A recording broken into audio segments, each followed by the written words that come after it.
bawasan nila kasi kulang ang pera ko. Sa pakpak.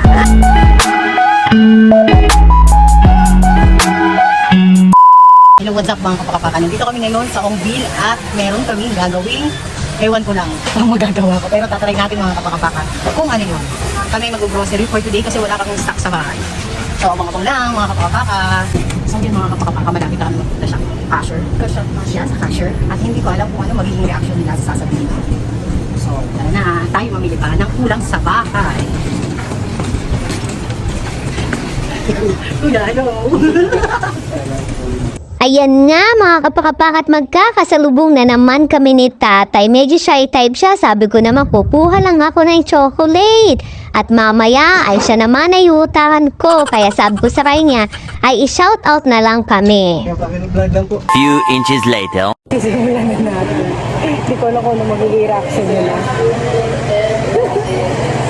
So, yun na, malapit pa kami sa cashier. So ayan na nga mga kapakapaka, nandito na kami sa cashier para magbayad ng aking pinamili at para masimulan ko na tong prank ko sa cashier. Pero syempre may lumaglag na isa at alis tayo. Tinanong ko naman kung okay ba ito at na-punch at yan na nga natapos na ako at nag-iisip na nga ba ako kung itutuloy ko pa ba tong prank ko sa kanila at ito pa sayo-sayo na ako. Pero gagawin ko for the vlog. Push lang tayo, sisimulan na natin ito. Magkano po? Magkano?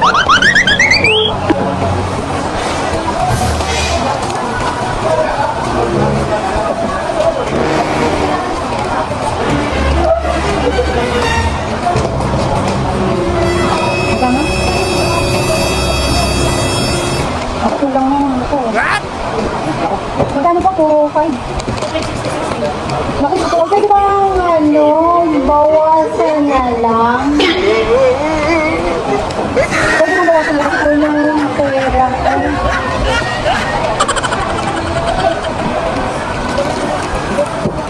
Kuya, pautang ako. Kuya, pautang ako. Gago! Ay, wala din. Butawan lang po. Pwede ba?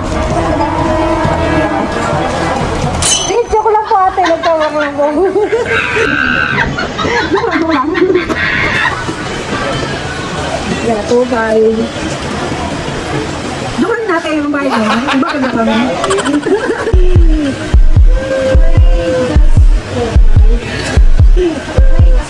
Hintay ka ba? Wala na. It's a prank.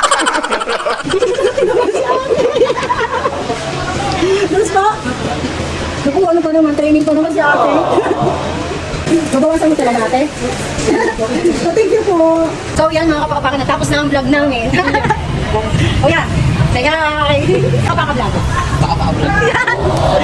Dito kuya. So natapos na po yung vlog namin. And so don't forget to follow, like, and share. Thank you, bye-bye!